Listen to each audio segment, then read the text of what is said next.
जी, आपके चरणों में कोटि कोटि प्रणाम। खुश रहिए। हम लोग महाराष्ट्र से आए हैं, मेरे को हिंदी आती नहीं ज़्यादा, तो मेरा प्रश्न ये है कि राधे राधे प्रिय भक्तों, महाराज जी की प्रश्नोत्तरी में एक महिला आई हुई है।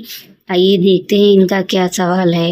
महाराष्ट्र में भगवान का पुस्तक रहता है तो हाँ। पढ़ती है मैं। हाँ। तो मेरे को अच्छी तरह पढ़ने नहीं आता, पढ़ी लिखी नहीं ज़्यादा मैं, तो अच्छी तरह मेरे को पढ़ने नहीं आता है, तो क्या पाप लगेगा मेरे को? अरे पाप काय को लगेगा? पढ़ना नहीं आता इसमें क्या पाप लगेगा? ऐसा कुछ कुछ राम राम बोलते रहो, विठल विठल बोलो, श्रीमन नारायण बोलो। अच्छा अच्छा। और मेरे को गुरु दीक्षा लेने हैं, तो गुरु दीक्षा आप इधर 3 साल से आपकी कथा सुन रही मैं, तो ले लो। तो हाँ, मुझ में बहुत बदलाव हुआ है। मैं भी चिकन मच्छी खाती थी पहले, वो मैं छूट गया मेरा। अच्छा, हाँ, तो अब तो नहीं खाती आप? हाँ, नहीं नहीं, अब नहीं खाती मैं। चलो अच्छा। और दूसरा सवाल ये है मेरा कि काना को मैंने इधर लाया ना, अब क्या, तो गौरी गोपाल आश्रम में खाना खिला सकती है ना? हाँ, तो आज मैंने गोदी पे बिट पे उसके खाना खिलाया और उसी हंसी मैंने खाया, तो क्या पाप लगेगा मेरे को? ना पाप आप नहीं लगेगा। नहीं लगेगा। और तीसरा प्रश्न ये है कि अभी 8-9 दिन इधर रहने वाले हम लोग, सब कथा सुन लिया, तो जाते समय हम लोग एक भाई के घर में, हमारे भाई के घर में जाते समय रास्ते में रुकने वाले एक दिन, तो हम लोग को पुण्य मिलेगा उसका? काय भाई के घर जाने का? हाँ, भाई के घर जाने वाले है ना, जाते समय रुकने का, एक दिन रुकने का है, तो अभी ये 9 दिन रुका है इधर, तो पुण्य लगेगा का हम लोग का? तो बहन भाई के घर जाती है तो पुण्य लगता है। अच्छा, नहीं नहीं, तो वैसे नहीं बोल रही मैं। हाँ। वो कोई लोग बोलते हैं कि ऐसा सब किया ना, अभी भगवान का सब किया है, और जाते समय दूसरे के घर में जाते तो उसी घर में पुण्य जाता है सब। ठीक है, वो भी आपकी सेवा करेगा तो वो भी पुण्य का अधिकारी बनेगा, ये बात सत्य है। आप किसी भी धाम से होते हुआ, कोई बिहार, कोई जगन्नाथ जी का दर्शन करके आ रहा है, कोई विठल नाथ जी का दर्शन करके आ रहा है, कोई रंगनाथ जी का, बिहारी जी का दर्शन करके आ रहा है, और आपने उसे पानी भी पिला दिया तो उसके दर्शन का कुछ अंश तो आपको मिल ही जाएगा। भोजन कराया तो मिल ही जाएगा, तो कुछ तो उसको मिल जाएगा, तो मिलने तो क्या बोला? नहीं, उनको मिलने दो, लेकिन हमको कुछ ऐसा कुछ नहीं, आपका कम नहीं होगा, चिंता यही नहीं, मैं बोल रही। आपका नुकसान नहीं होगा। जी राधे राधे। गुरुजी, आपसे एक सवाल था कि तुलसी माला धारण करने के क्या नियम है? शराब ना पियो, मांस ना खाओ, बाकी पहन लो। और कोई खास? और क्या? जैसे कि लोग कहते हैं कि तुलसी माला पहनने के बाद दुष्कर्म तो कोई करता ही नहीं है तुलसी माला पहनने के बाद, जैसे इसके अलावा कोई और नहीं? शराब ना पियो। शराब पीते हो? नहीं। मांस खाते हो? नहीं। फिर आप पहन लो, क्या दिक्कत है? और गुरुजी, मेरी एक दोस्त है, तो उसने मुझसे क्वेश्चन करवाया था, वो इस समय लाइव देख रही है आपको, कि लड़कियां क्या हनुमान चालीसा का पाठ कर सकती हैं? हनुमान चालीसा से पूछो क्या लिखा है। जो यह पढ़े हनुमान चालीसा, जो मैं जो भी सब पढ़े, जो मैं ये थोड़ी लिखा कि पुरुष पढ़े और स्त्री ना पढ़े। जो भी पढ़ेगा तो हो या सिद्धि, जो पढ़ेगा वो सिद्धि को प्राप्त होगा। तो जो यह पढ़े हनुमान चालीसा, कोई भी पढ़े, स्त्री पढ़े पुरुष पढ़े, सबको पढ़ना चाहिए, क्या बुराई है? गुरुजी, एक सवाल और था कि हर दीपावली पे गणेश जी और लक्ष्मी जी को नया खरीदा जाता है, नया लाया जाता है, तो इसका क्या कारण है? इसका ये कारण है कि भैया जो हमारे भारत में भाई मूर्तियां बनाने वाले कुम्हार भाई हैं, हर साल खरीदोगे लक्ष्मी गणेश तो उन पर भी कृपा होती रहेगी लक्ष्मी जी की, उनको भी 2 पैसे मिल जाएंगे, बच्चों की उनकी पढ़ाई हो जाएगी, उनको रोटी मिल जाएगी। इसलिए हमारे यहाँ जो तीज त्योहार बनाए गए हैं, सबका एक साइंस है। दीपावली आती है तो सबका घर रोशन होता है, दिया बेचने वाले को भी लाभ मिल जाए, इसलिए दिया जलाए जाते हैं। लक्ष्मी गणेश की पूजा होती है, लक्ष्मी जी खरीदो, गणेश जी खरीदो। और माटी के आते थे, आजकल तो चाइना के आने लग गए हैं, लेकिन खरीदना माटी के ही चाहिए। और माटी के खरीद के पूजा करके उनको विसर्जित कर दो, वो माटी माटी हो जाएगी, तुलसी उसमें लगा लो, हो गया।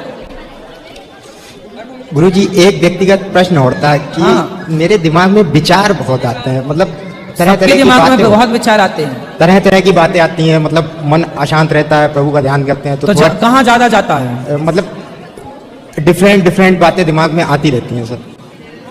ज्यादा क्या आता है दिमाग में, वो बताओ। जैसे किसी रिलेटिव्स के बारे में कोई बात, ऐसे ही कुछ। पढ़ाई पूरी हो गई? जी, पढ़ाई हो गई। क्या करते हो? जॉब करता हूँ। क्या कमा लेते हो महीने में? Sir 12,000 12,000 something. कितना पढ़े हो? सर ग्रेजुएशन कंप्लीट है।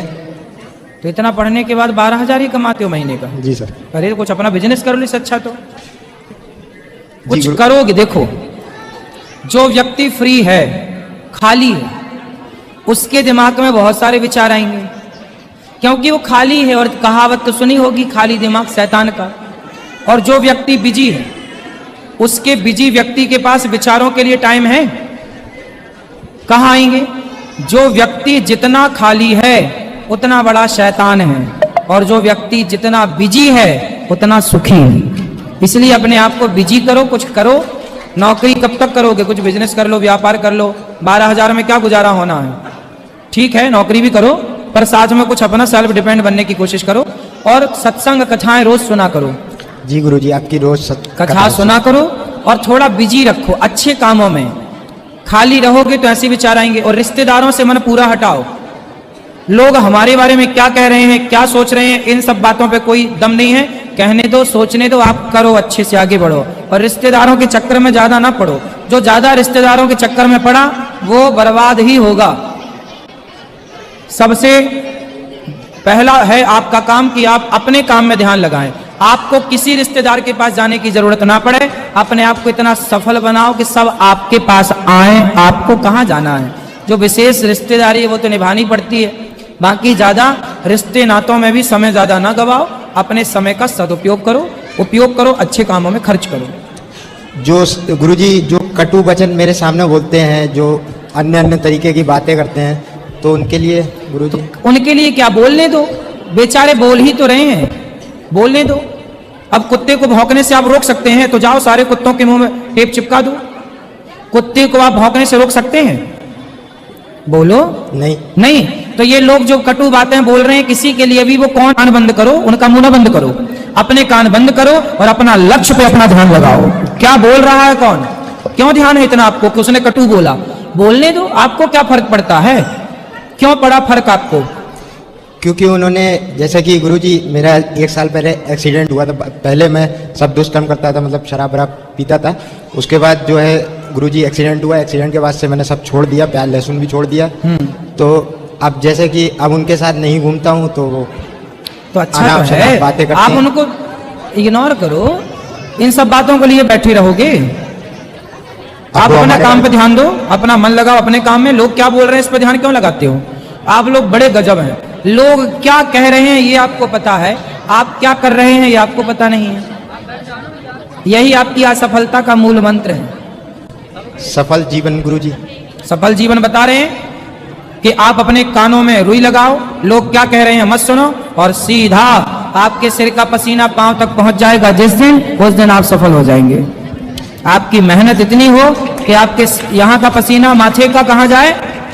पांव तक।